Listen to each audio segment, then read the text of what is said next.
प्रधानमंत्री अब तक कितने लोगों के घर में गए मेरे पास जानकारी नहीं है। दिल्ली में बहुत जगह पे गणेशोत्सव है, हमारे महाराष्ट्र सदन में है, महाराष्ट्र मंडल का है, होता है ना।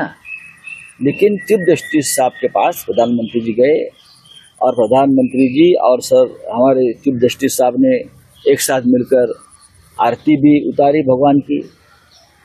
हमारी शंका इतनी है कि क्या ये संविधान के रखवालदार इस प्रकार से अगर राजनीतिक नेताओं से मिलते हैं तो लोगों के मन में शंका है। हमारी जो केस है महाराष्ट्र में, जो घटना बाह्य सरकार चल रही है और उसकी सुनवाई चंद्रचूड़ साहब के सामने चल रही है, तो हमें शंका है कि हमें न्याय मिलेगा। क्योंकि एक पार्टी है उसमें प्रधानमंत्री जी, जो हमारा मुकदमा चल रहा है उसमें पार्टी है केंद्र सरकार, और केंद्र सरकार के मुखिया सर न्यायाधीश के सामने साथ आते हैं, घर में बैठते हैं। तो सर न्यायाधीश चीफ जस्टिस ने इस केस से अपने आप को अलग करना चाहिए, नॉट बिफोर मी करना चाहिए। क्योंकि एक पार्टी है प्रधानमंत्री इस मुकदमे में, उनके साथ उनके रिश्ते खुलेआम दिख रहे हैं। ऐसे में क्या चंद्रचूड़ साहब हमें न्याय दे पाएंगे? 3 साल से तारीख पर तारीख हो रही है, एक गैर कानूनी सरकार चल रही है।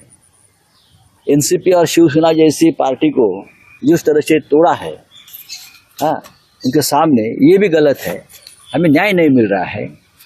प्रधानमंत्री खुद महाराष्ट्र के गैर कानूनी सरकार में इंटरेस्ट ले रहे हैं बचाने के लिए, और न्याय देने का जिम्मा जिस न्यायाधीश जी के ऊपर है, उनके साथ उनका इस प्रकार का जो दोस्ताना और रिश्ता है, तो महाराष्ट्र के मन में कल एक शंका आ गई कि हमें न्याय मिलेगा, ऐसा लगता नहीं। इसलिए मुझे लगता है एक परंपरा है कि ऐसे केस में अगर कोई पार्टी होती है और वो न्यायाधीश महाराज जस्टिस का कोई रिलेशन दिखता है, तो उस मुकदमे से अपने आप को अलग कर लेती है। तो चंद्रचूड़ साहब ने, मुझे लगता है, अपने आप को इस केस से अलग करना चाहिए।